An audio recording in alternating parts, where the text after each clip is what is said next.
Portal informativo de Fundación para la Promoción del Altruismo, institución de asistencia privada, presenta El lado humano del periodismo, un servicio de anunciación, comunicación altruista, compromiso y servicio. Hola, ¿qué tal? ¿Cómo están todos ustedes? Me da mucho gusto saludarles. Esto es Anunciación TV y ahora vamos a platicar de algo que nos debe hacer sentir a todos responsables de la protección del medio ambiente, porque este es el hogar que Dios nos dio a todos para compartir y para vivir felices. Tenemos problemas humanos gravísimos, decisiones políticas en contra de la vida humana, decisiones políticas a nivel internacional que ponen a la mujer en una posición totalmente controvertida, en contra de sí misma, de su ser, de sus aspiraciones más propias, más divinas, ¿no? Quisiéramos que el ser humano fuera divino y que pudiera ser feliz, pero el ser humano se está convirtiendo en un depredador, no solamente de la especie humana, sino también del planeta donde vive el ser humano. En la Ciudad de México hay varios grupos ambientalistas que están representando a muchos otros cientos de grupos en todo el territorio nacional. Uno de los grupos más fuertes, líder de líderes, es CEMDA, Centro Mexicano de Derecho Ambiental. Hemos querido invitar a CEMDA para que venga y nos platique de las controversias más fuertes que hay en torno al tema del medio ambiente, y resulta ser un asunto grave porque son los grupos indígenas y campesinos los que están siendo víctimas de esos grupos humanos depredadores del planeta. Por ejemplo, tenemos el caso de los yaquis, que están siendo arrebatados, violentados, se les está quitando el agua del río. Tenemos el caso de los huicholes, que es otro grupo indígena, sus territorios sagrados, que están, son tierras con oro, y las empresas transnacionales vienen y consiguen las concesiones de parte del gobierno federal para explotar el oro de esas tierras sagradas. Están los indígenas y campesinos del sureste de México, que por cierto es un territorio depauperado, y resulta que llegan y les regalan las semillas de Monsanto, ese maíz transgénico que después ya no da semillas, ya no se puede sembrar, y que saca de pronto aparentemente de un apuro, de desnutrición, de hambre o de ganas de vender maíz, y resulta que, mejor que nos lo platique CEMDA. Está con nosotros y te agradezco mucho Andrea Cerami, abogado del Programa de Políticas Públicas del Centro Mexicano de Derecho Ambiental. ¿Cómo estás, Andrea? Buenas tardes a todos y a todas, y muchas gracias por la invitación y también por los halagos a nuestra institución. Tenemos encanta. Como 20 años tratando de trabajar en defensa del medio ambiente y tratamos de hacer nuestro poquito con nuestra expertise. Ahora, tú eres italiano, ¿cómo llegaste a México? Bueno, llegué a México para poder, realizar el trabajo en materia de derechos humanos. En particular me interesaba mucho, la situación mexicana y latinoamericana en relación a los derechos humanos, porque creo que, al contrario que en Europa, tiene una visión un poco más moderna, creo, respecto a la visión europea que se tiene de los derechos humanos, que es muy individualista, mientras acá hay una visión de los derechos humanos un poquito más colectivas, de intereses difusos, como por ejemplo es el medio ambiente, y donde las comunidades tienen mucho peso en la determinación de lo que son los derechos humanos, siendo una materia tan abierta. Ajá, y entonces veniste a explorar cómo se viven en México los derechos humanos. Bueno, conocí varios lugares de Latinoamérica, y el último, en donde estoy desde varios años, es México. Ajá, y te vinculaste con el Centro Mexicano de Derecho Ambiental y te quedaste con ellos. Sí, me vinculé primero con otra organización, ahorita tengo 3 años y algo en el Centro Mexicano de Derecho Ambiental, y creo que es, además, dentro de todos los temas de derechos humanos, el tema de medio ambiente y derechos humanos es un tema que muy pocas veces se ha visto también por parte de las organizaciones, las mismas organizaciones de derechos humanos y las mismas organizaciones ambientales. A veces no platican entre ellos, a veces se pelean entre ellos. Nosotros creemos que el derecho humano meramente sano y todas las cuestiones ambientales deben ser vistas desde la perspectiva de derechos humanos y desde el enfoque de derechos humanos, porque así se dan criterios para poder, realizar todo lo que hace el ser humano sobre el medio ambiente, y todos los impactos que tiene, cómo puede, digamos, tener también una atención hacia la gente, hacia la población que vive en ese territorio y que lo ha conservado, en el bien o en el mal, desde muchísimo tiempo y muchísimos años, sobre todo las comunidades indígenas, en un territorio tan rico como, por ejemplo, el territorio mexicano. Lo que estás diciendo es excelente, porque resulta que hemos sido testigos como periodistas de lo que hacen organizaciones supuestamente en defensa de los derechos humanos de algunas comunidades indígenas, pero lo que están haciendo realmente es allanar el camino para que entre Monsanto, por ejemplo, a venderles semillas. Entonces acaban siendo esos supuestos defensores de los derechos humanos aliados de Monsanto, ¿no? Claro. Entonces no se dan cuenta que están atentando contra el medio ambiente donde viven aquellos a quienes ellos pretenden ayudar. Así que efectivamente, organismos dedicados al medio ambiente y al derecho humano, a los derechos humanos, deben tener una visión global, integradora, donde el ser humano es el rey del planeta, pero tiene que ejercer su reinado cuidando el planeta. Exactamente. Nosotros estamos convencidos de eso. Confieso que hemos encontrado ciertas dificultades en los diferentes ambientes, porque como les decía, las ONGs ambientales y las ONGs de derechos humanos no tienen o no tenían mucha interlocución entre ellas, y entonces en los dos ambientes hemos visto cierta resistencia cuando hablamos del derecho humano a medio ambiente sano. Hay organizaciones muy defensoras de los derechos humanos, la verdad que hacen un trabajo que estimo, la verdad, muchísimo. Que cuando empezamos a hablar de medio ambiente sí nos miraron como, ¿qué están hablando? No, eso no es derechos humanos. Entonces, o sea, poquito a poquito ha sido también un trabajo con las mismas organizaciones, sea ambientales que de derechos humanos, de cómo todo eso se debe vincular y de cómo los recursos naturales son algo fundamental de los derechos de las personas. Sobre todo en México hay muchas comunidades que viven de la tierra y de su territorio.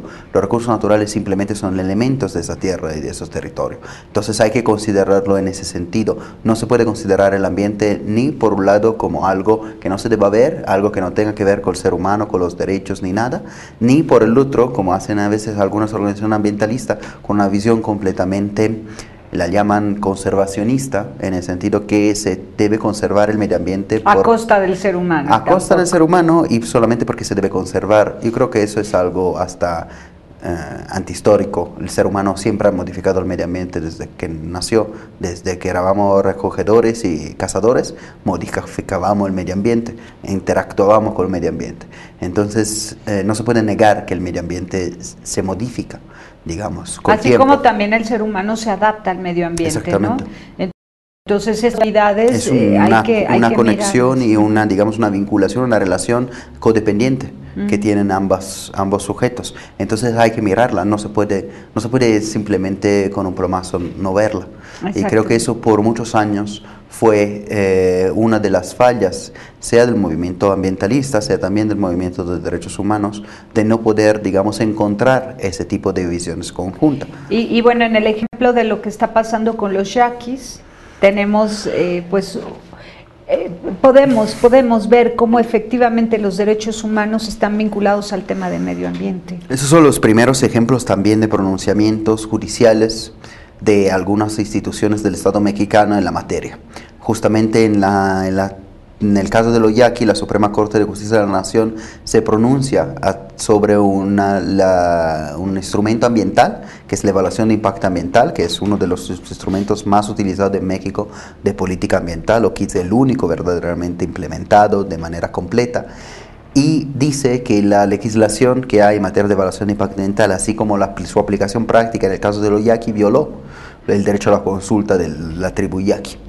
Y hace referencia justamente, que es la parte que como SEMDA hemos empujado, en la necesidad de reformar la legislación.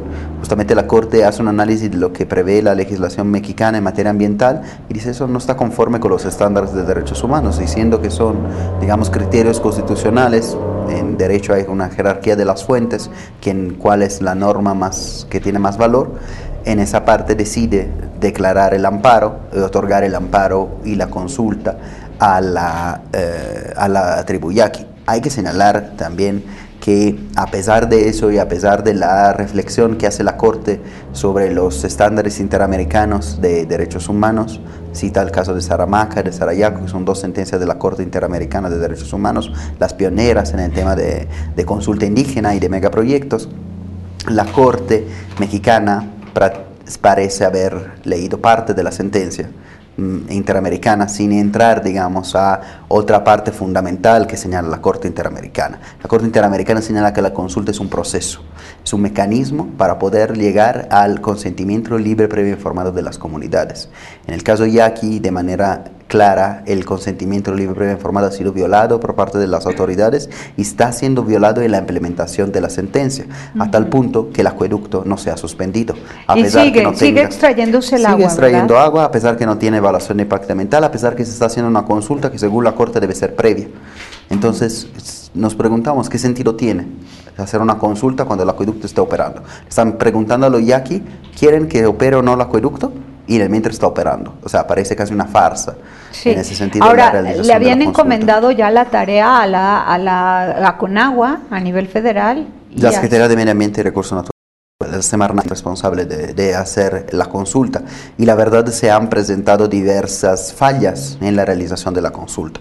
Un ejemplo, una etapa previa de la verdadera, digamos, consulta de la tribu indígena es la etapa informativa. O sea, para poder tomar una decisión, cualquier ser humano debe ser informado sobre la decisión que va a tomar. Eso implica, en tema de derecho internacional, pero también de derecho nacional, toda una serie de información que debe ser proporcional, toda una serie de características de esa información. Esa información debe ser inteligible, la gente la debe entender, debe ser adecuada a sus formas culturales, adecuada a su lengua que tienen, en particular los pueblos indígenas. Debe ser información que no sea tan técnica. Estamos hablando de manifestaciones de impacto ambiental. Generalmente son documentos que preparan los ingenieros, son tomos de más de 1000 hojas, que es muy difícil para cualquier ciudadano leerlo, en particular por alguien que no tiene el español como su primera lengua madre, sino que su lengua madre es, digamos, una lengua indígena, como en este caso de la tribu yaqui. Y la Semarnat, a realizar la consulta, tiene así decisiones, la verdad, sorprendentes. O sea, la primera, bueno, primero le trataron de imponer o tratar de, digamos, presionarlos para que tuvieran un cierto tipo de protocolo para hacer la consulta. Y después, en la etapa informativa, la Semarnat da la información que otorga la tribu yaqui, es la misma información de la manifiesto de impacto ambiental, no considerando que son un grupo en situación de vulnerabilidad, en específico los yaqui, entonces que necesitaba más información, y le dan un DVD por 45,000 personas yaqui. Y no hay máquinas de DVD, ¿verdad? Hay algunos yaqui tienen computadora, pero 45,000 personas con un DVD es como... Claro. Pero además los afectados son 1 millón de personas, no solamente los yaquis, sino 1 millón de habitantes, de pobladores que están en el cauce del río y que viven del cultivo, ¿no? Exactamente. Entonces, bueno, vamos a un corte y regresamos para que nos platiques, Andrea, qué es lo que están haciendo las organizaciones aliadas con SEMDA, que ya son cada vez más y más y más de derechos humanos y de defensa del medio ambiente, que están respaldando la postura yaqui frente a esta lucha por el río. Volvemos.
Continuamos en Anunciación TV y Andrea Cerami, que nos tiene sorprendidos porque habla perfectamente español, pero perfecto, como si hubiera nacido en México. Es italiano y además está enamorado de los grupos indígenas de México, apoyando al SEMDA en la defensa de los derechos humanos y de medio ambiente, pues para las personas, ¿no? Especialmente estos grupos. Entonces, con los yaquis, ¿hacia dónde vamos? ¿Qué se va a lograr? Porque veo que ya las vías legales no están siendo Está muy complejo, sí. Creo, ver a qué se va a llegar. Yo creo que la tribu yaqui va a seguir en su lucha hasta donde le dé para poder defender su agua. Para ellos el agua es algo fundamental, es algo de parte de su cultura, de sus tradiciones hasta políticas, y entonces no van a poder renunciar a su agua. El punto es cómo el Estado está tratando de implementar una sentencia de la Suprema Corte que ha tenido muchas fallas en su implementación. El juez 10º ya declaró que está en incumplimiento la sentencia por parte de la Secretaría de Medio Ambiente y Recursos Naturales, porque claro, la ley prevé 3 días para cumplir una sentencia. Acá estamos a casi un año de cumplimiento de la sentencia y no se ha hecho nada. Ojalá el Estado quiera respetar el derecho al consentimiento libre, previo e informado de la tribu. Eso creemos que el Estado deba poder aceptar lo que salga de la consulta a la tribu yaqui, deba poder, digamos, respetar su voluntad y que trate de garantizar el derecho al agua de la tribu yaqui. Claro, no se garantiza, porque también hemos estado, o sea, mucha gente platica y dice, sí, pero se puede garantizar el derecho al agua en otras formas. Nos parece, por lo menos SEMDA, bastante, por lo menos paradójico o absurdo en cierto sentido. O sea, a los yaquis le están quitando el agua con un acueducto. Hay voces de que quieran hacer otro acueducto para llevarle agua a los yaquis. Entonces nos preguntamos ¿para qué? O sea, ¿no sería mejor dejar el río como estaba? Claro, o sea, por supuesto. Eso podría ser algo más útil.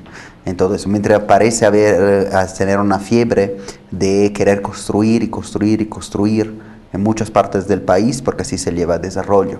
También nos estamos preguntando cuánto es el desarrollo que efectivamente se lleva, cuántos son los trabajadores que efectivamente van a ser contratados en esa obra. Mejor cultivar la tierra en lugar de construir, paguemos porque se reforesten las montañas. Eso pudiera ser, digamos, una opción. También, por ejemplo, con todos los problemas hídricos que hay en México.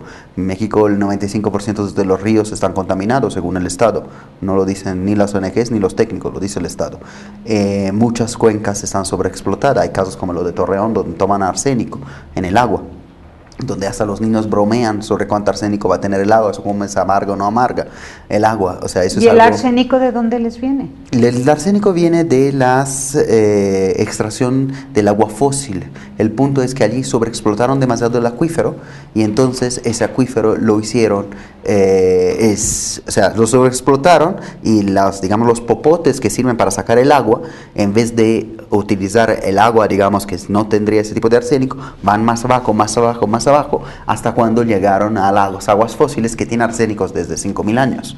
O sea, es un proceso natural, pero si tomas agua desde demasiado abajo, no puedes, o sea, tiene ese tipo de arsénico. Y el agua se utilizó para cultivar alfalfa de empresas lecheras que están en la zona de Torreón y han destruido completamente ese tipo de territorio. El río ya no existe. Ya no existen lagos, o sea, es, digamos, un utilizo depredador de los recursos naturales, que sobre todo creemos que a largo plazo no conviene. No conviene ni siquiera a las mismas empresas. Sí pueden tener ganancias hasta ahorita, pero si un empresario tuviera una visión, o pudiera tener, digamos, institucionalmente una visión de 15, 20 años para poder, digamos, planear el desarrollo de su empresa, los recursos naturales son algo fundamentales. No puede pensar que en 6 años se le va a acabar el agua. Y entonces, justamente porque no hay ese tipo de visión a largo plazo, debido también a cuestiones institucionales, por la cual es más conveniente por tener dinero rápido, ¿no? Exactamente. Y es lo que está pasando con los transgénicos y también con el oro, la extracción del oro. Cuando los geólogos ya dicen por todo el mundo que dejen de extraer oro, que reciclen el que ya hay. Exactamente. ¿No? Hay muchas formas platícanos, vamos con los huicholes y vamos con los mayas. Todo el sureste está siendo amenazado por el cultivo de transgénicos. Sí. ¿Con qué empiezas? ¿Huicholes o con mayas? Los huirráricas, con el pueblo huichol. En principio se llama huirrárica, ellos se autodenombran huirrárica. Huichol es el nombre que le dieron, digamos, de la colonia española a ese pueblo indígena. Pero entonces mejor huirrárica. Huirrárica para ellos es algo de desprestigio ser llamado huichol, porque no es su nombre. Muy bien. Se molestan cuando lo llaman huichol. Su nombre es huirrárica. Y esa historia yo creo que es algo así fantástico. Wirikuta es la zona donde Real de 14, son 150.000 hectáreas en el estado de San Luis Potosí, donde los Wixárika peregrinan cada año, periódicamente, varias veces al año, para poder encontrar su tío abuelo, que es, digamos, su divinidad, donde creen que empezó el mundo. La historia es particular porque el primer Wixárika, el tío abuelo, justamente, caminaba por allí y vio un monte brillar, ¿no? Era el oro. ¿Cómo? No, vieron, sí, pero veía un... Ay, ¿cómo se llama? Un duende. No, el animal. Ay, un perdón. Animal como un perro, ¿no? No, se me fue la palabra. Un venado, perdón. Un venado que caminaba por allí y cuando estaba caminando veía que resplendía. O sea, que había como una lucecita donde ponía los pies y iban donde ponía los pies el venado y estaba un jicuri, que nosotros llamamos peyote. Entonces ellos dijeron que esa planta era planta de los dioses, que le habían señalado donde estaba empezando el mundo. Entonces ellos todavía ahorita comen el jicuri para poder ver y para poder tener contacto y conexiones con su tío abuelo, que le puede dar, digamos, información en las tradiciones, en la cultura. Para ellos la definen como la universidad del pueblo Wixárika, porque claro, todos los jóvenes a los 15 años, el papá los lleva a caminar para Wirikuta.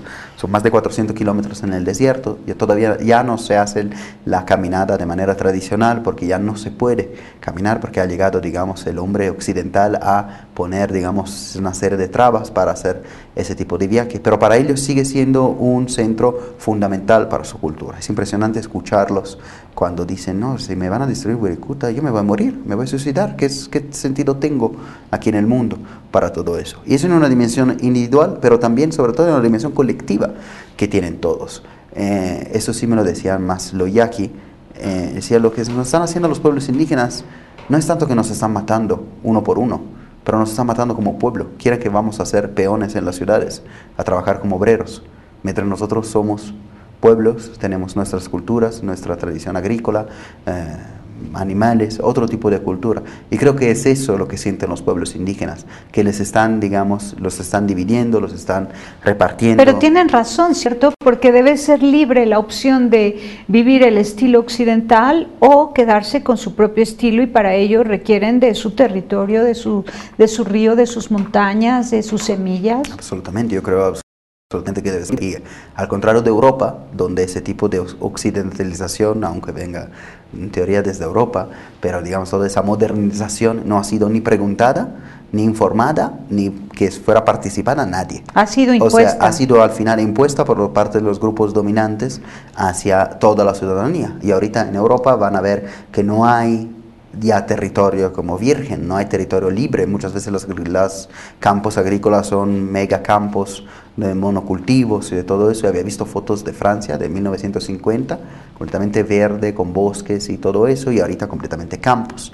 Creo que esta transformación a la modernización, si así se llama, aparte que ha sido muy criticada en Europa también por su falta de sostenibilidad, su no verdadera ganancia que se está llevando a cabo, porque hay muchos problemas también de distribución de los beneficios que se da. Creo que si seguimos los derechos humanos en México, en toda Latinoamérica, en todo el mundo, debería ser por lo menos informada, debería ser permitido a la gente, no solamente a los pueblos indígenas, sino a todos, poder participar en la toma de decisiones de ese tipo de modernización. ¿La queremos de verdad? Sí, perfecto, entonces vamos adelante. Muchas veces en vez los megaproyectos son impuestos directamente a las comunidades indígenas. Bueno, y es porque les ofrecen rápido dinero. Te compro tu tierra, te doy 10,000, 20,000 pesos y ahora yo me dedico a explotarla con turismo, ¿no? Me parece que eso es en el mejor de los casos. A veces es impuesta en el sentido que la construyen, punto. Tenemos un caso justamente del pueblo Wixárika, donde le construyeron una carretera a la comunidad de Santa Catarina.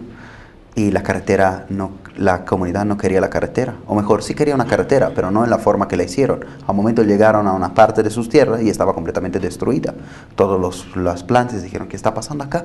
O sea, nunca habíamos tenido los cultivos no fueron respetados, simplemente. No, ni siquiera las calles y todo eso. Y en todo eso destruyeron una piedra, que para nosotros es una piedra, y que para ellos era uno de los lugares de la peregrinación a Wirikuta, donde dejaban ofrendas y todo eso.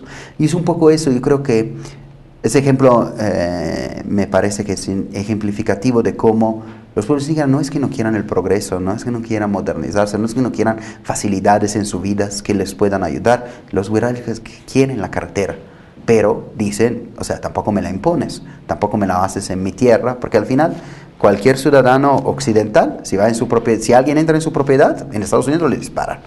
O sea, porque ha entrado en la propiedad. Entonces, cuando entramos en la propiedad indígena, también debemos respetar su propiedad. Y ellos dicen, sí queremos la carretera, pero simplemente queremos que pasara por acá y no por acá, porque por acá dejamos nuestras ofrendas.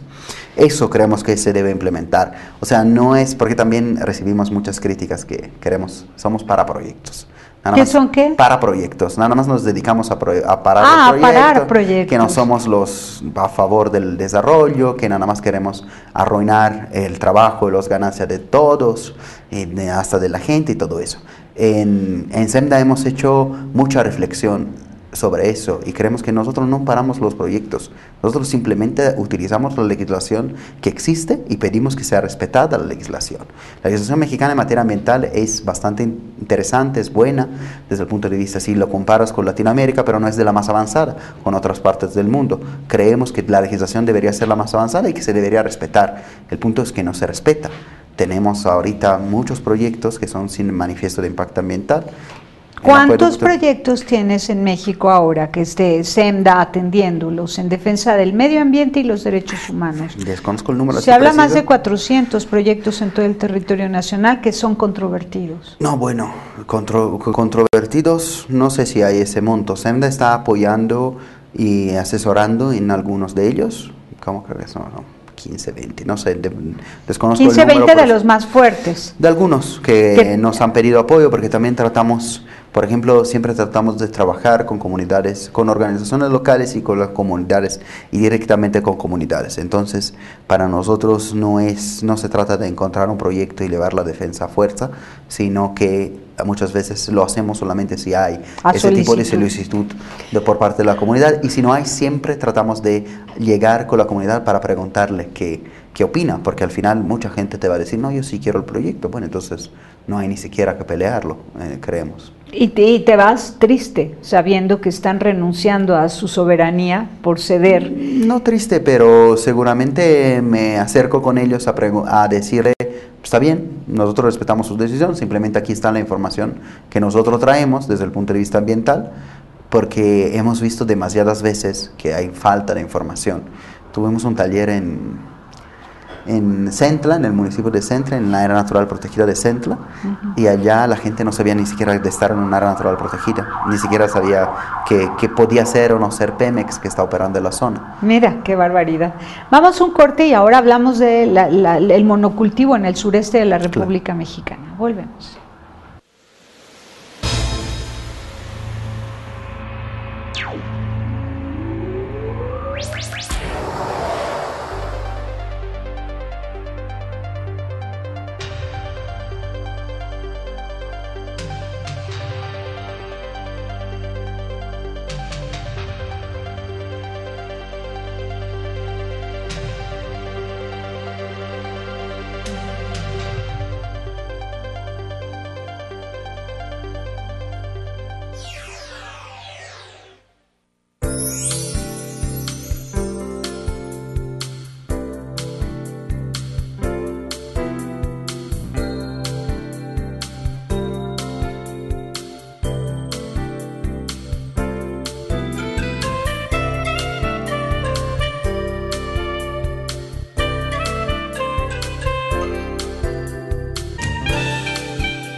Continuamos en Anunciación TV y resulta que costales de Monsanto repartiendo gratis maíz en el sureste de la República Mexicana. Ustedes saben que Monsanto es la empresa que tiene pues el monopolio de las semillas transgénicas, entonces de los cultivos transgénicos, ¿no?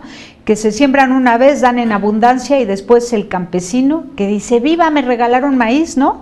Lo voy a sembrar, ya que cosechó, quiere volver a sembrar y eso ya no da, ya se acabó el 20 y entonces la siguiente tanda la tiene que comprar, pero además su maíz tradicional, el que dejó guardado en la bodega, ya no va a funcionar en el campo, ya no sirve. Una vez sembrado el maíz transgénico, como está inyectado de un montón de sustancias, deja la tierra muerta, de manera que no puede haber otro cultivo de ningún otro maíz. Es una cosa horrenda. Platícanos, por favor, ustedes que han sido testigos de esto en el sureste de México. Bueno, lo que hemos visto es que en el sureste de México desde varios años se están dando permisos para liberar soya transgénicas y maíz transgénicos a empresas privadas, entre las cuales está también Monsanto, pero también otras. Esos permisos han sido dados primero en una etapa, digamos, piloto, experimental, para poder experimentar cómo reacciona el maíz y la tierra y la soya, digamos, al cultivo que se puede hacer. Y después, es que la legislación prevé 3 tipos de permisos. Me parece una tipo experimental, una, digamos, un poquito más científicas, para poder hacer algo más amplio, y la tercera, que es la comercial. Por suerte, ahorita la liberación de esos tipos de permisos ha sido suspendida por parte de un juez, gracias a una acción colectiva que presentaron otras organizaciones y que lograron esa suspensión a nivel cautelar para preservar los derechos a la información, al medio ambiente, al agua. ¿A nivel nacional? A nivel casi nacional, porque la acción colectiva se presenta, digamos, a nivel nacional. Y claramente, bueno, eso ha ocasionado la reacción. La más sorprendente reacción no fue la reacción empresarial, lo cual creemos hasta lógico y normal que se queje en ese sentido, pero sino la reacción del Estado, que parece no querer proteger los derechos humanos, ni siquiera de manera cautelar, ni siquiera decir, oye, tantito espérele y ya vemos cómo lo vamos a hacer. A ver si entendí. Entonces, resulta que se ganó el pleito a nivel nacional, de manera que las concesiones otorgadas para que las transnacionales sembraran soya y maíz transgénico en la República Mexicana ya fueron retiradas esas concesiones. No, se suspendió de manera cautelar. De manera cautelar. Mientras que se decida el fondo del asunto. Y mientras tanto están regalando esas semillas. O sea, es su plan B. Su plan B es, ok, no me dejan sembrar, les regalo las semillas para que echen a perder toda la tierra. Eso creo que es trabajo de los periodistas, poder encontrar ese tipo de aspectos. Yo lo que le puedo decir como abogado es que lo que hemos visto y notado es que en algunas comunidades maya hemos encontrado que los campesinos nos comentaban de haber recibido costales de maíz por parte de autoridades de los 3 órdenes de gobiernos, municipales, estatales y federales. Decían los municipios, los campesinos, en otorgamiento, mejor, en la implementación de la cruzada contra el hambre, así le comentaron. Y la verdad, los campesinos estuvieron como bien extrañados, porque, bueno, por un lado le decían cruzada contra el hambre y el costal traía una enorme calavera que decía no comer. Entonces decían como... ¿A poco? El costal decía... Pero tenía calavera. También la marca de Monsanto. El costal tenía la marca de Monsanto, pero creo que lo más interesante fue que tenía el contrato, a los cuales los campesinos se obligaban en el momento que aceptaban ese tipo de costal. Fue impresionante porque leímos el contrato era en español, evidentemente, las comunidades hablaban en maya y la reacción de la comunidad fue sorprendente en ese sentido. ¿Aceptaron o no aceptaron esos costales? No, bueno, ya los habían aceptado porque no sabían bien qué era, la verdad creo. ¿Y qué decía el contrato? El contrato decía que la propiedad de todo ese costal y de todo lo que se producía por parte del costal era de la empresa, que solamente, en pocas palabras, solamente eran propietarios de la mazorca, los campesinos, no de todo lo demás que se produce, digamos, con la cultivación del maíz, o sea, de la planta, de las hojas, de las semillas, y todo eso, que eso era toda propiedad de la comunidad, de la empresa. Uh-huh. ¿Y por qué tenía la calavera grandota?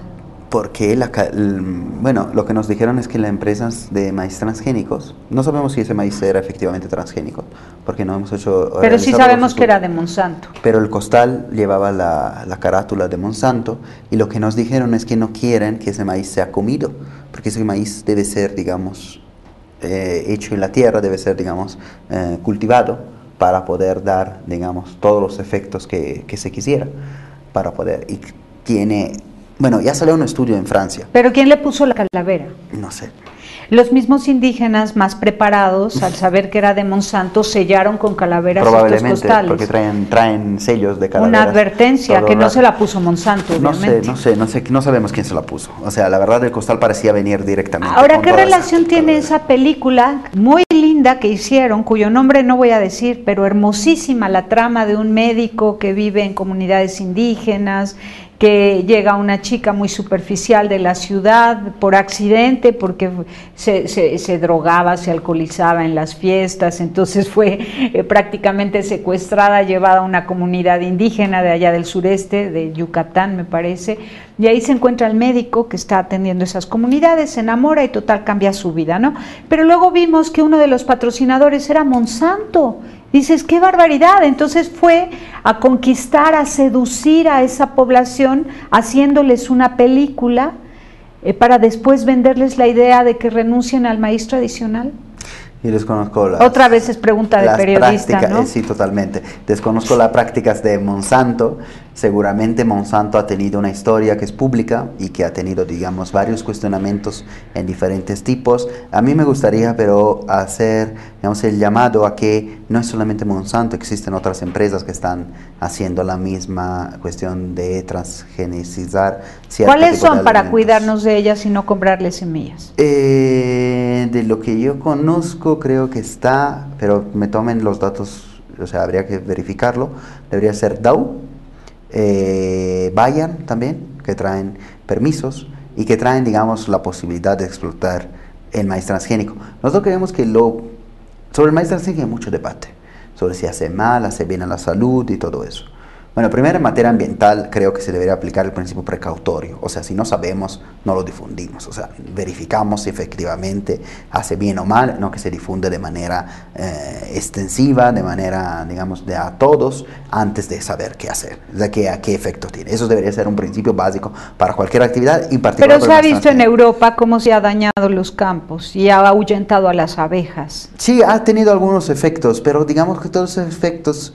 Es que también hay que decir, o sea, como hay abogados para todos, hay científicos para todos.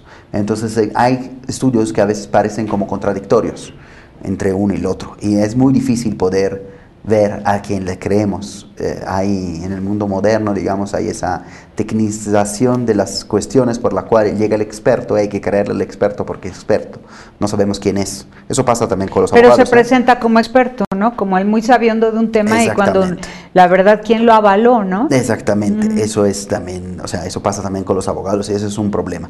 Pero el punto es que más allá de esos estudios y de la efectiva afectación de la salud y del medio ambiente, que creo que se debe estudiar, y eso debería ser el objetivo de la comunidad nacional e internacional. En México hay otro problema. México es país de origen del maíz, no es un país donde se cultiva el maíz. Es el país donde ha nacido, uno de los 3 países en Latinoamérica donde ha nacido el maíz. Esa diversidad biocultural y esa importancia para la entera humanidad es algo que debemos preservar, creemos. Lo debemos preservar más allá del maíz transgénico. O sea, dicho por absurdo, si llegáramos a decir que el maíz transgénico no tiene efecto sobre el medio ambiente, no tiene efecto para la salud, simplemente mejora la producción de alimentos, ¿sí? ¿Es una panacea para todo el mundo? Sí, pero no en México, porque México es centro de origen. Acá se debe cultivar y se debe preservar y garantizar la diversidad biológica, porque si perdemos eso, hemos perdido, digamos, una de las plantas fundamentales para la alimentación humana, que es el maíz, y se está privatizando también ese tipo de planta, y eso no es una planta privatizable, es una planta, es algo Claro, Dios. eso es dado por si la así lo naturaleza, consideramos dado ver, por de la Dios, naturaleza, claro. del ser humano también. O sea, además, la naturaleza lo puso y el ser humano sí lo ha modificado, porque claramente los campesinos desde miles de años han modificado las plantas, le han hecho transgénicas en teoría. Lo que hacían es utilizar los genes más fuertes para poder, digamos, seleccionar ese tipo de semillas y para poder tener una mejor producción de maíz.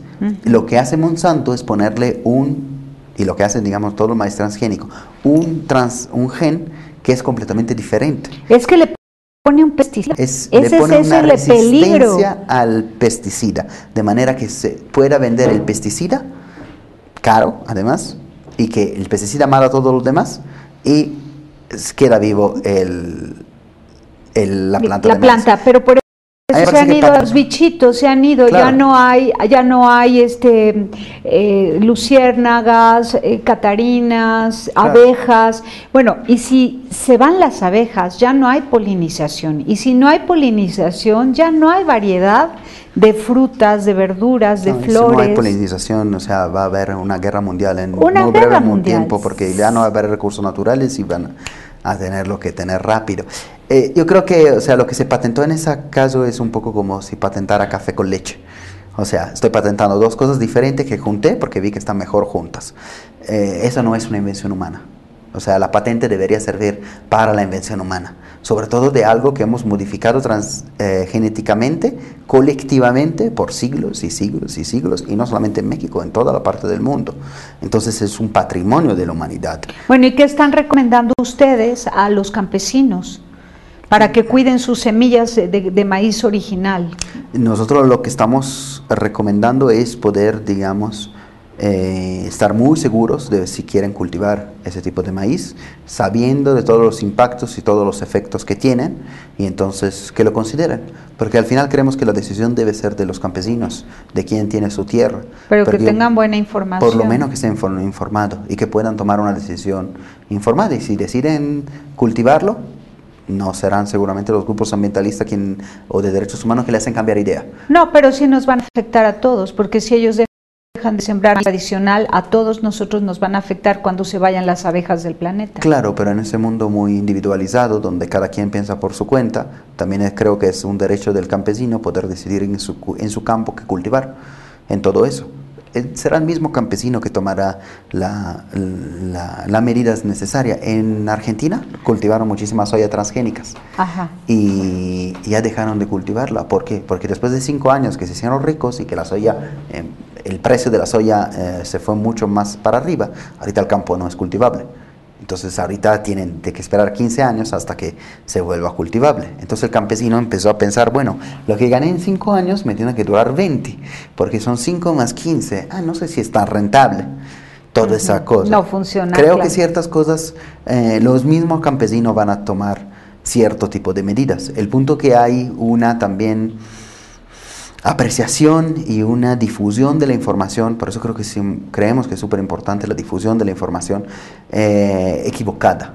O sea, muchas veces se hacen ver solamente cierto tipo de ganancia, no se hacen ver todas las externalidades que hay sobre el medio ambiente de esos megaproyectos. Por ejemplo, la extracción del oro que está llenando de cianuro el agua de los ríos. Por ejemplo.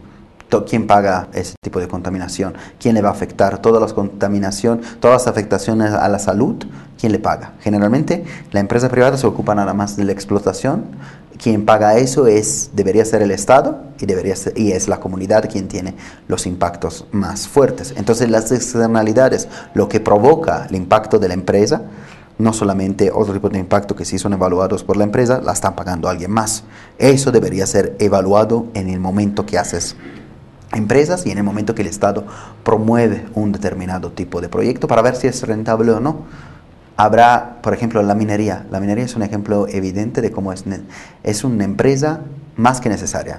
Nosotros decimos que es un mal irrenunciable, porque todos tenemos celulares, todos tenemos cámaras, todos tenemos computadores, y se han vuelto algo fundamental de nuestra vida. Entonces necesitamos mineral. Igual, miles de años que el ser humano siempre ha utilizado los minerales.